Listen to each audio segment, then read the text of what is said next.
रही हो। ऐसा कोई भी बड़ा कार्यक्रम, बड़ा अभियान, बड़ा आंदोलन हम लोगों की नजर में ऐसा नहीं दिखता है। और गोरखपुर को तो उन्होंने जैसे अपनी साहित्यिक साधना का ही केंद्र बिंदु बना दिया था। 1927 में कल्याण पत्रिका का गोरखपुर से प्रकाशन होना,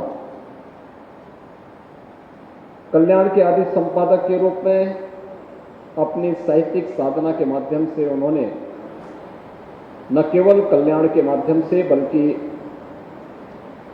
सनातन धर्म से जुड़े हुए सभी वैदिक साहित्य को, पौराणिक साहित्य को गीता प्रेस के माध्यम से प्रकाशन, उसके प्रचार प्रसार, हर घर तक वैदिक साहित्य और पौराणिक साहित्य को पहुंचाने का कार्य और कल्याण को हर घर तक पहुंचा करके कल्याण केवल एक आध्यात्मिक और धार्मिक ग्रंथ न बने बल्कि एक पारिवारिक जीवन का, एक सद्गृहस्थी जीवन का एक पवित्र ग्रंथ भी बन जाए, मार्गदर्शिका भी बन जाए।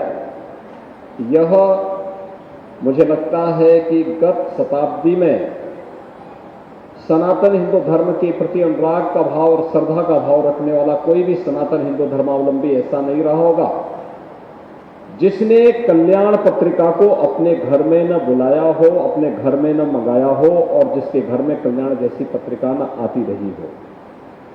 और अगर इसका श्रेय किसी को जाता है तो यह सरदेव भाई जी की साहित्यिक साधना को जाता है। साधना का एक पक्ष होता है कि जिस भाव में रह करके वो साधना की जाती है उसके परिणाम भी उसी भाव के प्राप्त होते हैं। और लोक कल्याण का जो भाव था, राष्ट्र कल्याण का जो भाव सरदेव भाई जी के अंदर था, वह पग पग पर हम सबको दिखाई देता है। राष्ट्रीय आंदोलन रहे हों, सरदेव भाई जी ने देश की आजादी की लड़ाई में भी बढ़ चढ़ करके भाग लिया। ब्रिटिशर ने उन्हें यातना दी, उन्हें इसके बारे में प्रताड़ित भी किया। हर तरीके से कल्याण की पत्रिकाओं को उन्होंने जब्त भी किया, उनके मार्ग में बाधक भी बने। लेकिन अपने समय के भारत के स्वाधीनता आंदोलन का कोई भी ऐसा प्रमुख नेता या कोई भी ऐसा प्रमुख क्रांतिकारी नहीं था जिनके संपर्क में सरदेव भाई जी न रहे हो, उनकी गतिविधियों में बढ़ चढ़ करके भागीदार न बने हो। आजादी की लड़ाई में और साहित्य साधना के माध्यम से इस अभियान को आगे बढ़ाना है, इस ध्येय के साथ वे भी निरंतर कार्यरत रहे। बहनों और भाइयों, आज जब हम सरदेव भाई जी का स्मरण कर रहे हैं, हम सबको इस बात को ध्यान में रखना होगा, जीवन केवल जीने के लिए नहीं बनता है। मनुष्य जीवन का और ईश्वर का सर्वश्रेष्ठ कृत्य अगर है, एक बड़े लक्ष्य को ध्यान में रख करके व्यक्ति अगर प्रयास करता है, उसके अनुरूप आचरण करता है, अपने व्यक्तित्व को उसके अनुरूप ढालने का प्रयास करता है, तो उसके परिणाम भी उसी रूप में हमें मिलते हुए दिखाई देते हैं। आजादी की लड़ाई के उपरांत भारत को कैसा बनना चाहिए, उस समय फिर उनकी लेखनी जिस संस्कार युक्त परिवारों को, सद्गृहस्थों की परंपरा को आगे बढ़ाने के लिए उनकी लेखनी की धार को उसके माध्यम से हम कल्याण के माध्यम से आज भी देख सकते हैं। उनके द्वारा जो साहित्य सृजन किया गया है, उनके माध्यम से भी हम सबको देखने को मिलता है। और साहित्य साधना की एक लंबी श्रृंखला उन्होंने गीता प्रेस के माध्यम से दी। गीता प्रेस आज भारत का ही नहीं बल्कि दुनिया का सनातन धर्म का साहित्यिक प्रचार प्रसार का सबसे बड़ा केंद्र बनकर के उभरा है। इसके पीछे का कारण है सरदेव भाई जी की साधना। सरदेव भाई जी ने उस कालखंड में जो नींव रखी, जिस प्रकार की साधना को उन्होंने आगे बढ़ाया था, उसका परिणाम हम सबके सामने देखने को मिला जब गत वर्ष गीता प्रेस की स्थापना की शताब्दी महोत्सव के कार्यक्रम चल रहे थे। गीता प्रेस ट्रस्टी बोर्ड से जुड़े हुए लोग मेरे पास आए थे 2022 में। उन्होंने मुझसे कहा कि गीता प्रेस की शताब्दी महोत्सव के कार्यक्रम होने हैं, इसका उद्घाटन का कार्यक्रम। मैंने कहा भी ये सब बोलने से नहीं काम चलने वाला। यह कार्यक्रम हमारे लिए बहुत मायने रखता है। गीता प्रेस जैसी संस्था के 100 साल पूरे हो रहे हो, एक सामान्य नहीं असामान्य घटना है। और असामान्य घटना के लिए असामान्य कार्यक्रम हमें बनाने चाहिए। असामान्य कार्यक्रम कैसे हो? तो मैंने कहा देखो, इसमें हमारा प्रयास हो कि भारत के शीर्ष संवैधानिक प्रमुखों को इस अवसर पर बुलाया जाए। इस वर्ष भर अलग अलग प्रकार की गोष्ठियां हो, भारत के वैदिक साहित्य पर, भारत के पौराणिक साहित्य पर, भारत के उपनिषदों पर, भारत के शास्त्रों पर एक नए चिंतन को आगे बढ़ाने की शुरुआत की जानी चाहिए। भारत का जो वैदिक साहित्य आज हम सबको देखने को मिलता है, श्रवण परंपरा से आज जिस ग्रंथों के माध्यम से हम सबके सामने सुलभ है, आखिर यह भी किसी चिंतन की देन है, भारत की ऋषि परंपरा की देन है। अगर उन ऋषियों ने इस चिंतन को आगे नहीं बढ़ाया होता, श्रवण परंपरा के साथ ही जुड़ा होता, यह देश गुलाम हुआ होता, गुलामी के बाद पूरी परंपरा नष्ट हो गई होती,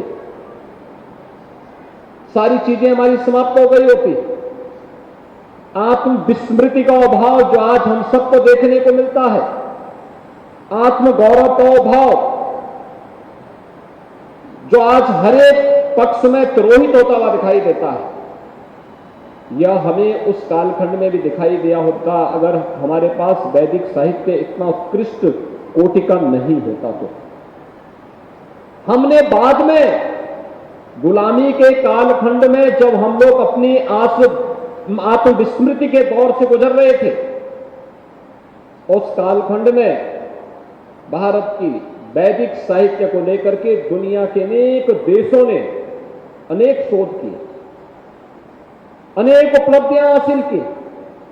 आज भी आप देखेंगे अपनी उद्यमिता, अपने रिसर्च एंड डेवलपमेंट के कार्यक्रम के लिए दुनिया के अंदर विख्यात जर्मनी भारत के वैदिक साहित्य को लेकर के जिस गंभीरता के साथ कार्य कर रहा है, कार्य किया है, ये उसी कालखंड की देन है जब हम आत्मविस्मृति में खोए हुए थे।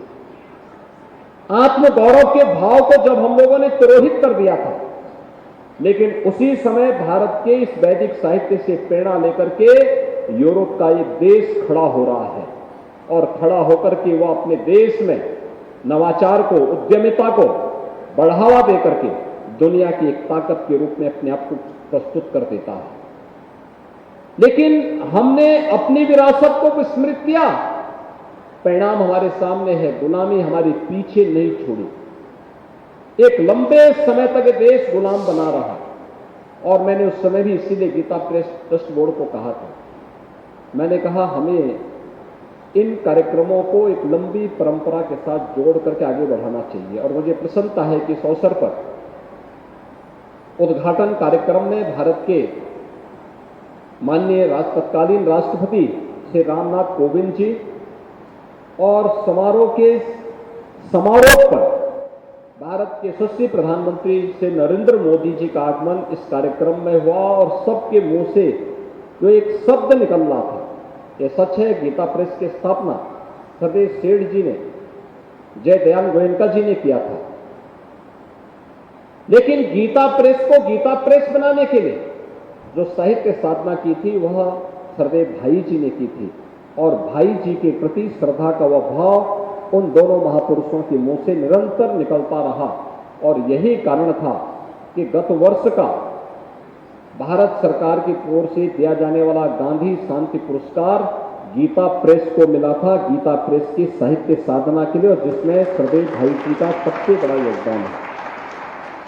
बहनों और भाइयों, याद रखना, एक महापुरुष ने कहा था कि अगर कोई व्यक्ति महान है तो उसकी महानता का एहसास तब होना चाहिए जब 50 और 100 वर्ष के बाद लोग उसको उसी श्रद्धा भाव के साथ याद करें। जीते जी सब याद करेंगे, सब लोग स्मरण करेंगे। सब लोगों के अपने अपने भाव होते हैं, अपने अपने स्वार्थ होते हैं, अपने अपने तरीके होते हैं। लेकिन याद रखना, अगर इतनी लंबी अवधि के बाद भी किसी को स्मरण किया जा रहा है, इसका मतलब उसके अंदर महानता का कोई गुण जरूर होगा। जैसे आज हम मर्यादा पुरुषोत्तम प्रभु श्री राम का स्मरण करते हैं, लीलाधारी भगवान श्री कृष्ण का स्मरण करते हैं, उनके पवित्र जन्मदिन को बड़ी आस्था के साथ मना करके उन्हें देव देवीय विभूति के रूप में पूरा सनातन हिंदू धर्मावलंबी उनके प्रति श्रद्धान्वित होता है, क्योंकि उस प्रकार के उनका व्यक्तित्व था, उस प्रकार का उनका कृतित्व था, उनका योगदान धर्म के लिए, देश के लिए, उस समय के समाज के लिए उसके अनुरूप था।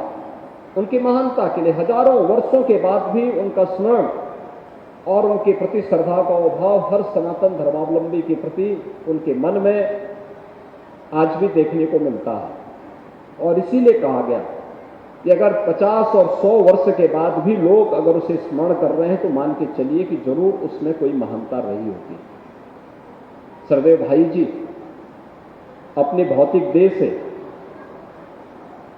आज से लगभग 53 वर्ष पहले हमारे बीच नहीं रहे, लेकिन भाई जी के प्रति श्रद्धा का भाव आज भी वह समाज के अलग अलग तबके में, साहित्य साधना का भाव हो तो भाई जी का स्मरण होता है।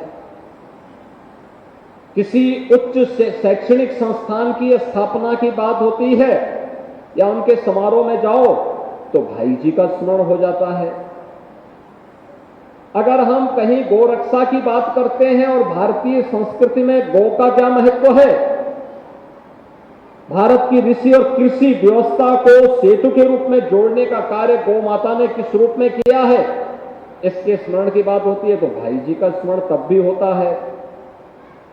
भारत के अंदर किसी आध्यात्मिक और धार्मिक आयोजन को मजबूती के साथ आगे बढ़ाने का होता है तो भाई जी का स्मरण तब भी हो पाता है। किसी सांस्कृतिक आंदोलन को आगे बढ़ाने का होता है तो भाई जी का स्मरण तब भी हो आता है। किसी सामाजिक सेवा के प्रकल्प को आगे बढ़ाने का कार्य होता है तो भी भाई जी का स्मरण होता है। जीवन का कौन ऐसा पक्ष है जिसमें बड़ी श्रद्धा भाव के साथ भाई जी का स्मरण एक सामान्य जन न करता हो। ये चीजें दिखाती हैं अगर जीवन के अलग अलग पक्षों को लेकर के सरदेव भाई जी का स्मरण हम लोग आज भी कर रहे हैं तो यह इसलिए कि महापुरुषों का जो कृतित्व होता है वह एक शाश्वत सत्य की व्यवस्था पर आधारित होता है। वह देश, काल और परिस्थिति से अबाधित होता है। वह जितना प्रासंगिक उस समय था उतना ही प्रासंगिक उसकी प्रासंगिकता आज भी बनी हुई है। आज हमारे लिए सबसे कठिन दौर चल रहा है और वह है जब हम लोगों ने डिजिटल मीडिया की तरफ हम बढ़े हैं, डिजिटल युग की तरफ हम बढ़े हैं। तो इसमें हमारी स्थिति क्या है? हर हाथ में स्मार्टफोन आ गया है, हर हाथ में टैबलेट आ गया है, हर घर में टेलीविजन आ गया है।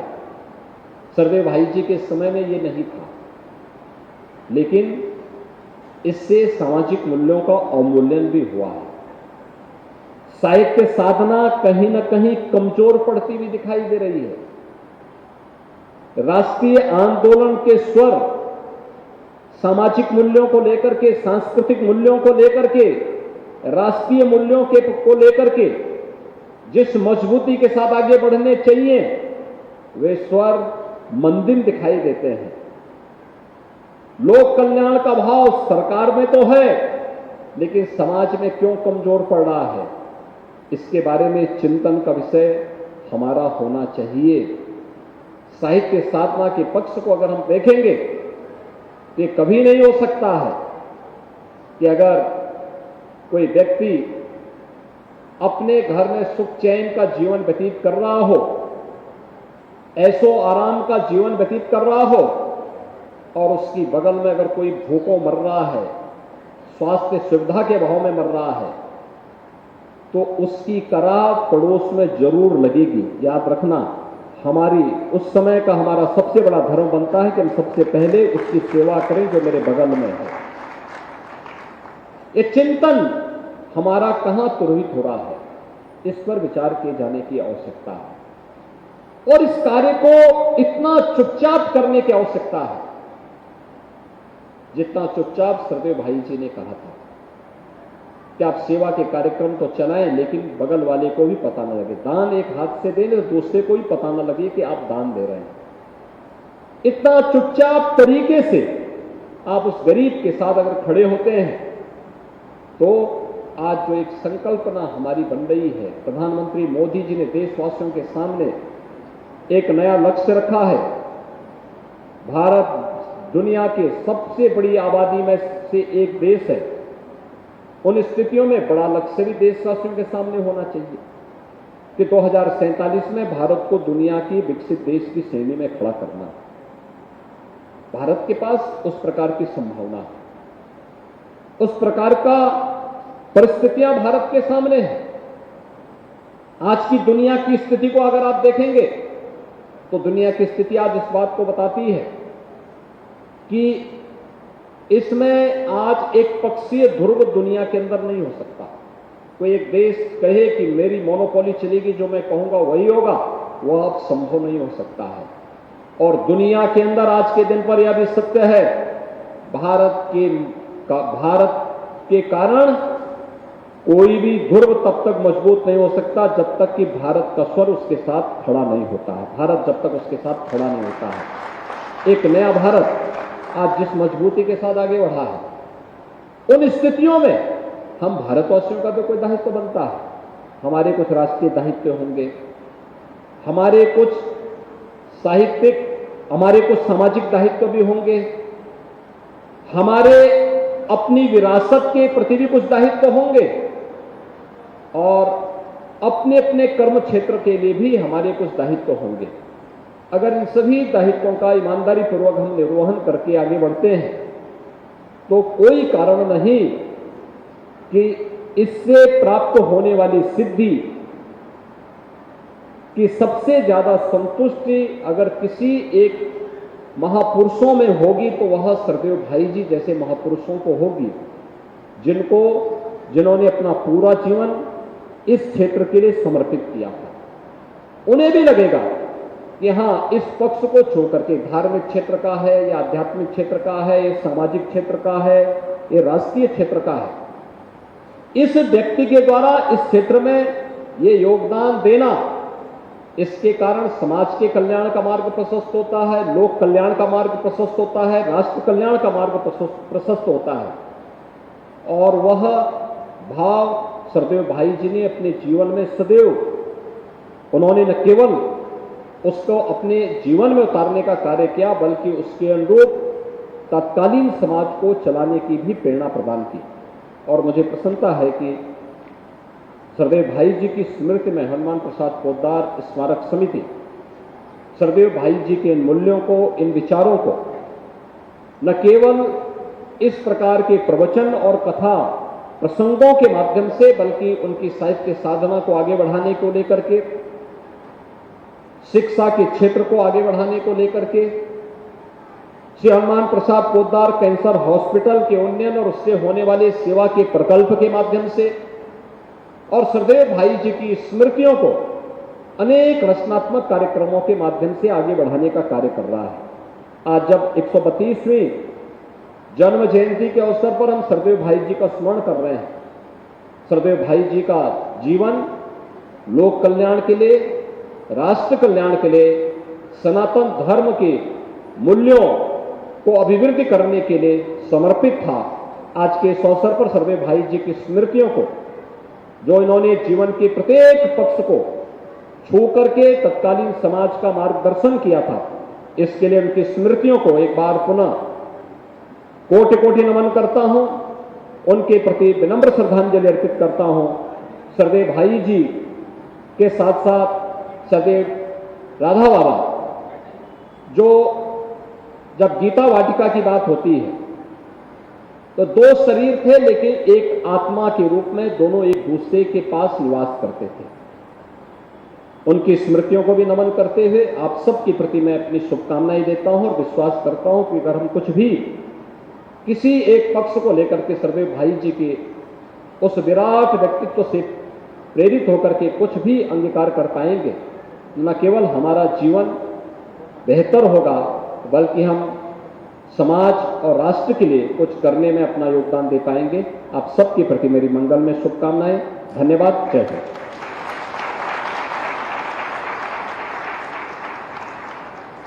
बहुत बहुत धन्यवाद पूज्य महाराज जी। आज शायद पिछले 10 साल